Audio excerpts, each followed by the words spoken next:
Princess Ren of the mighty Adoshan Empire floated in a cryopod, her ship dead in space, blood slowly pooling beneath her unconscious body from shrapnel wounds, death closing in, as a rugged human freighter pilot named Logan Hill stumbled across her distress beacon and boarded her crippled vessel, shocked to find the dying heir to a galactic throne.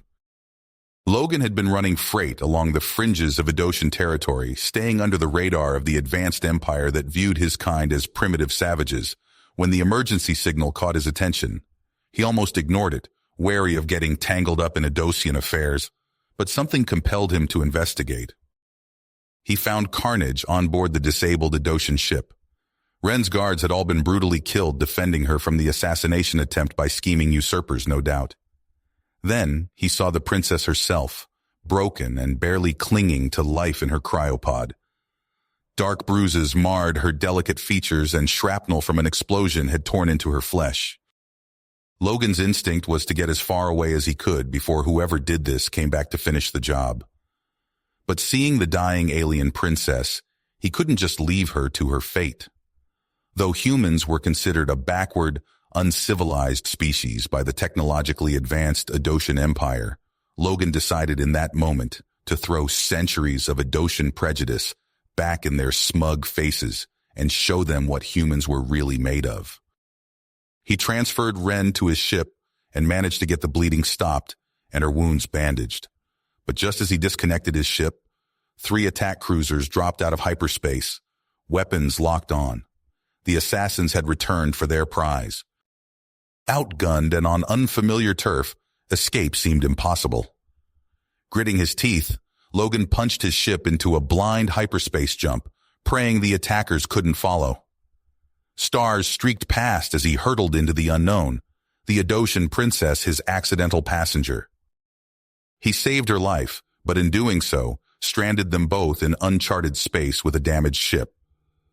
The princess was his people's only hope to gain legitimacy in a galaxy that scorned them, and she would have to rely on a mere human to survive this ordeal, get back to her empire, and reclaim her throne from those who wanted her dead at any cost to instigate a bloody civil war. If Logan and Ren couldn't learn to trust each other, overcoming their vastly different backgrounds, her empire would fall and chaos would engulf the galaxy, leaving humanity forever shunned. The fate of billions now rested on an unlikely alliance between an alien princess and her primitive human rescuer. As Logan worked furiously to patch up the damaged systems on his battered freighter, Ren stumbled into the small cargo bay, still a little unsteady on her feet. The shrapnel wounds had been deep and would take time to fully heal, even with the advanced Adoshan medical nanites she'd been equipped with. "We need to set down somewhere, try to make more substantial repairs," Logan said, not looking up from the sparking console he was elbow-deep in.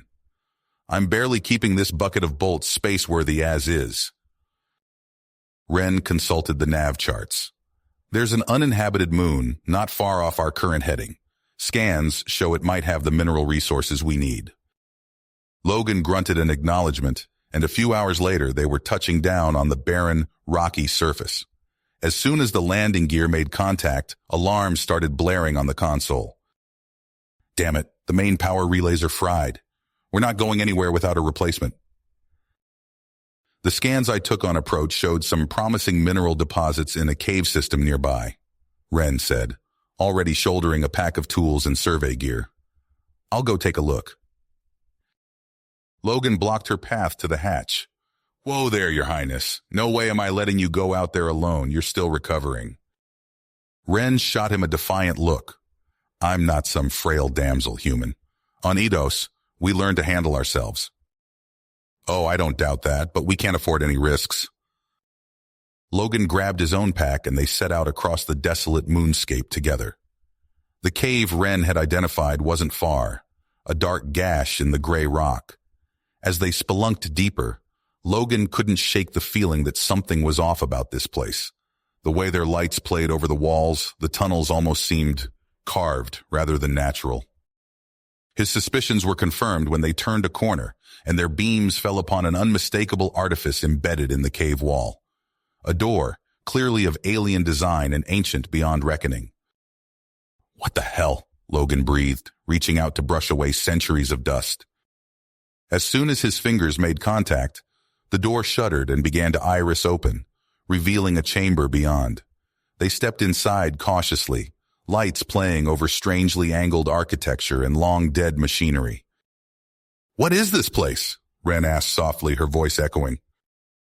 "Ruins. Gotta be tens of thousands of years old at least. No signature I've ever seen before."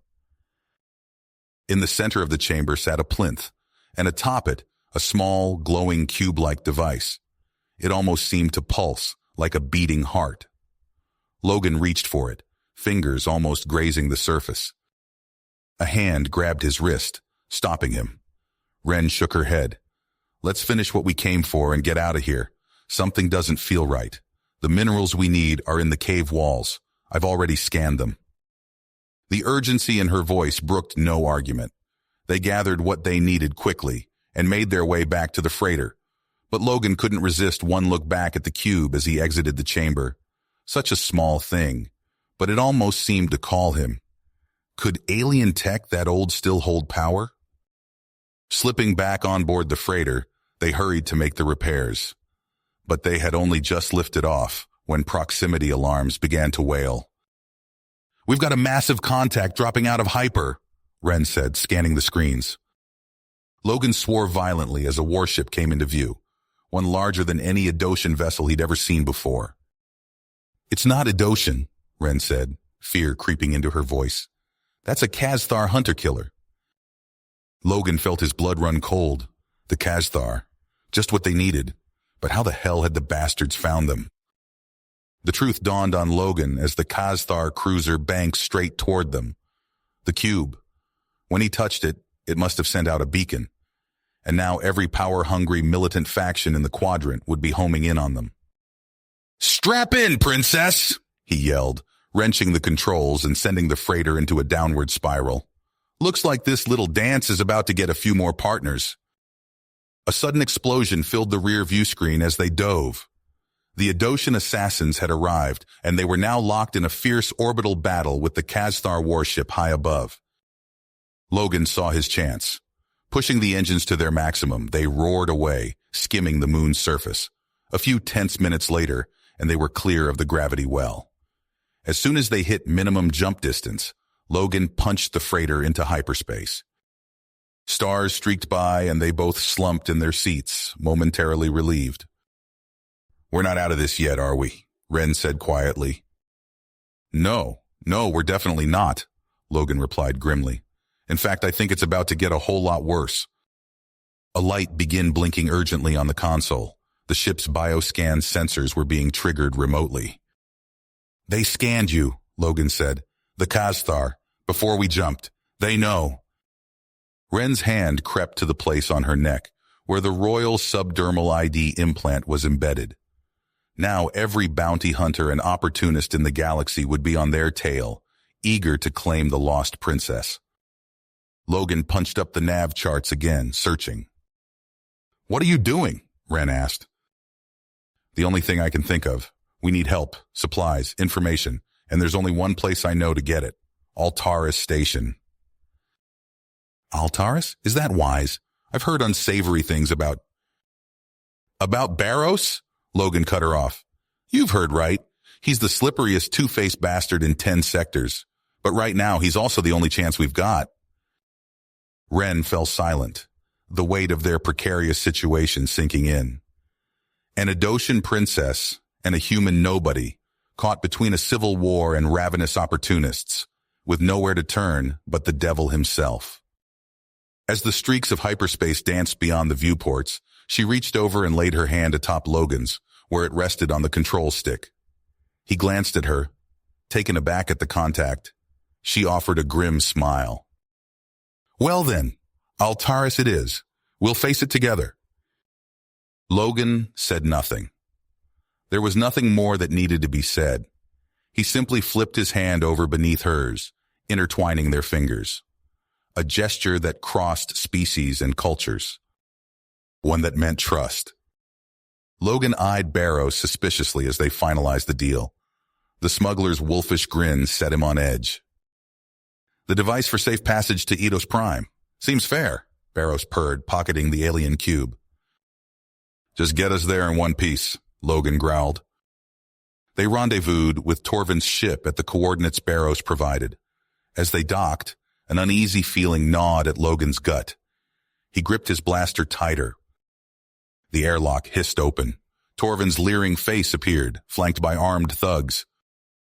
"Welcome aboard," Torvin sneered. "Now hand over the princess." Logan reacted instantly, shoving Ren behind him and opening fire. Plasma bolts scorched the walls as both sides dove for cover. "Get to the engine room," Logan yelled to Ren over the din. "I'll hold them off." Ren sprinted down the corridor, her Royal Guard training kicking in. She vaulted over debris, sliding into the engine bay. Logan laid down covering fire, slowly retreating. "Any bright ideas?" he called out. "Working on it," Ren shouted back, fingers flying over the controls.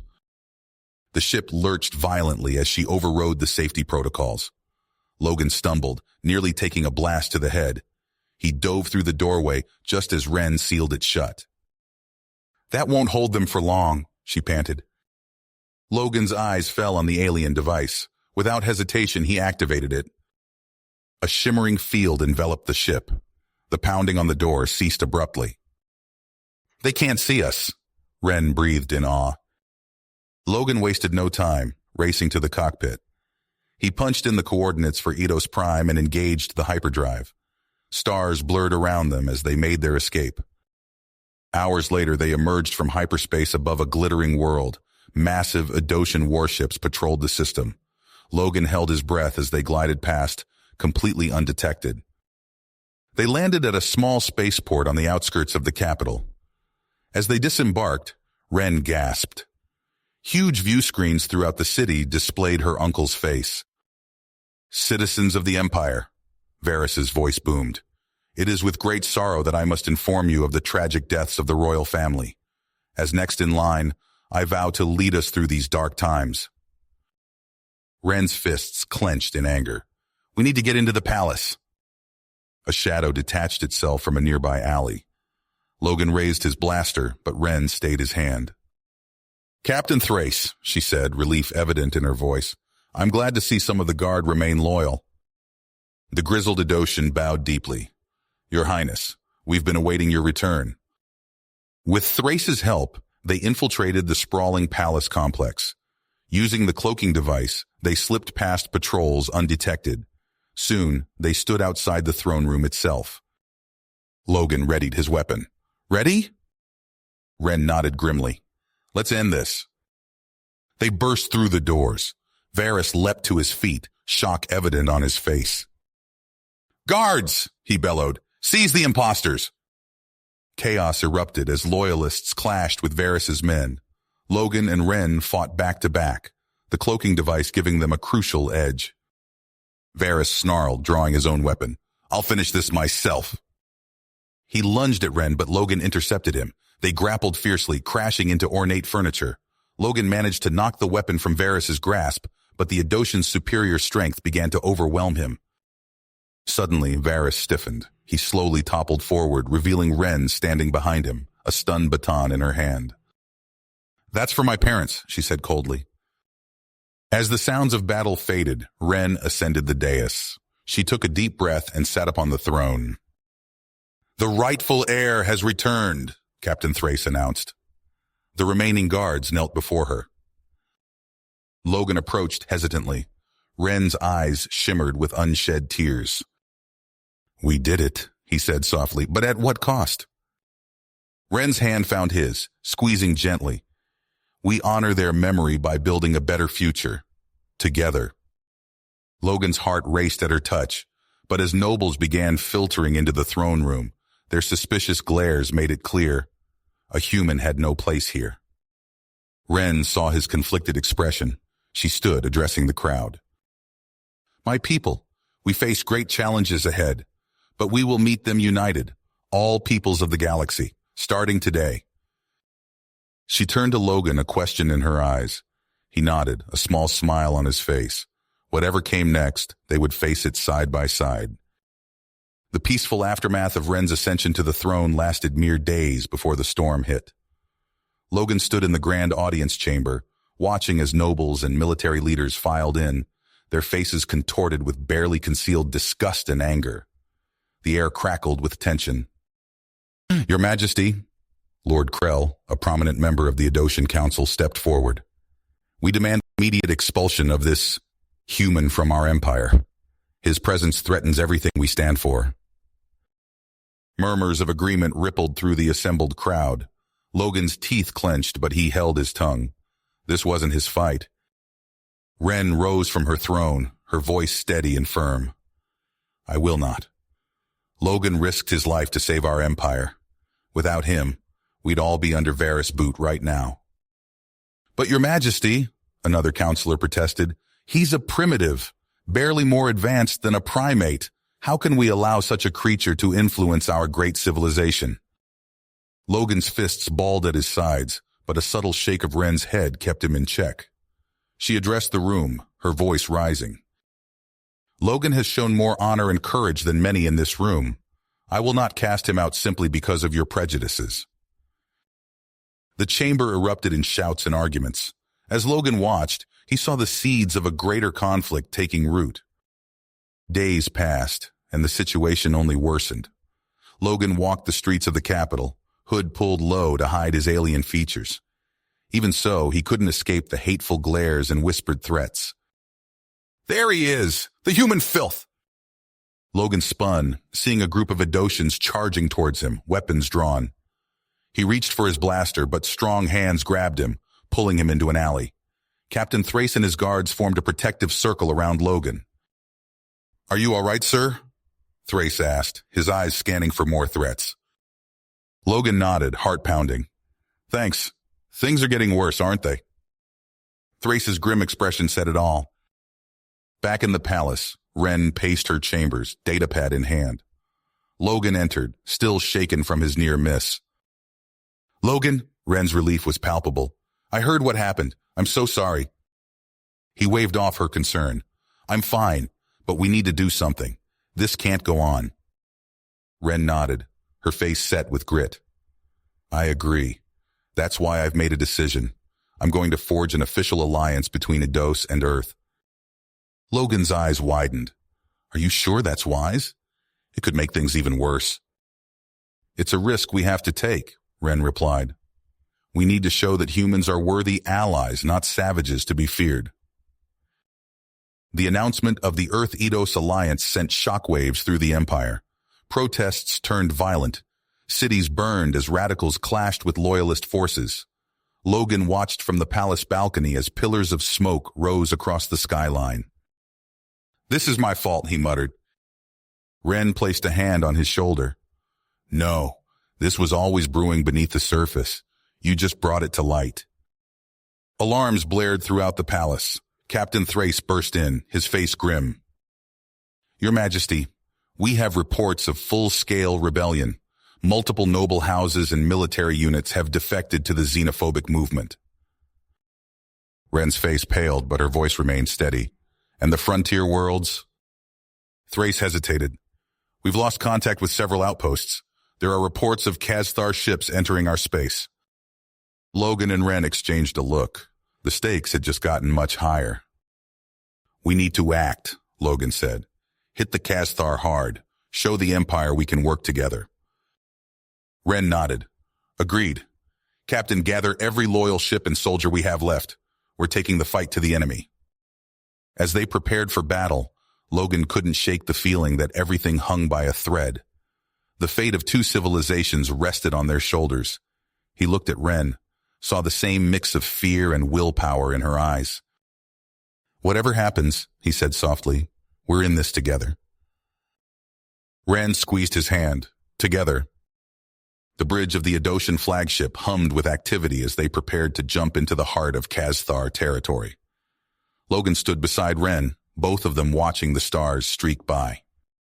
This was it, the moment that would decide everything. The bridge of the Adocian flagship erupted into chaos as alarms blared. Tactical displays lit up with a swarm of red dots. The Khazthar invasion force had arrived. All ships, battle stations. Ren's voice cut through the din. This is it. For Eidos. Logan sprinted for the hangar bay, his heart pounding. He leapt into the cockpit of his fighter, fingers dancing across the controls. The comm crackled to life. This is Talon Leader. All wings, report in. A chorus of affirmatives filled the channel as his ragtag squadron checked in. The hangar doors slid open, revealing the hellscape beyond. What was once a thriving Eidosian colony now lay in ruins, its orbital defenses shattered. Logan gunned the engines, leading the charge against the Kazthar fleet. Plasma bolts seared past his canopy as enemy fighters swarmed to meet them. He jerked the stick hard, spiraling through the melee. Talon 3, on your 6. Logan snap-rolled, catching the Kazthar fighter in his sights. A burst of laser fire reduced it to expanding debris. But for every enemy they downed, 2 more seemed to take its place. On the ground, Ren rallied her troops. Stand fast! We are Eidosians! We do not yield! Her words steeled their persistence as they dug in, repelling wave after wave of Kazthar shock troops, the air filled with the acrid stench of ozone and burning flesh. Back in orbit, Logan's squadron clawed their way toward the Kazthar capital ship, a leviathan of armor and weaponry. Its point defense guns filled space with a wall of fire. This is our shot, Logan growled. All wings form up on me. We're punching a hole for the ground team. They dove as one, weaving through the barrage. Logan's sensors shrieked as his shields buckled. A blinding flash erupted to his left as Talon 5 vanished in a fireball. But they'd done it. A brief gap appeared in the capital ship's defenses. Now, Logan shouted. A dazzling light enveloped the Kazthar vessel as Ren's strike team teleported aboard. Logan allowed himself a moment of grim satisfaction before the reality of their situation sank in. They were too deep in enemy territory. There was no way out. Logan's grip tightened on the controls. He opened a channel to Ren. I'm sorry, he said softly. There's only one way to end this. He yanked his fighter into a tight turn, diving straight for the capital ship's exposed reactor core. Warning klaxons blared as he pushed the engines beyond their limits. The last thing Logan saw was a blinding white light as his fighter slammed home. The Kazthar capital ship erupted in a cataclysmic explosion, gutting their fleet. Stunned by the sudden reversal, the invaders turned tail and fled. But victory tasted like ashes to Ren as she stared at Logan's last known coordinates. Empty space greeted her, devoid of even debris. Tears streamed down her face as the truth sank in. Logan was gone. You have reached the end of the story. If you enjoyed this story and want to support us, please leave a like and subscribe to our channel, and for every comment that says 88, I will heart every single one of them. Thank you for your time.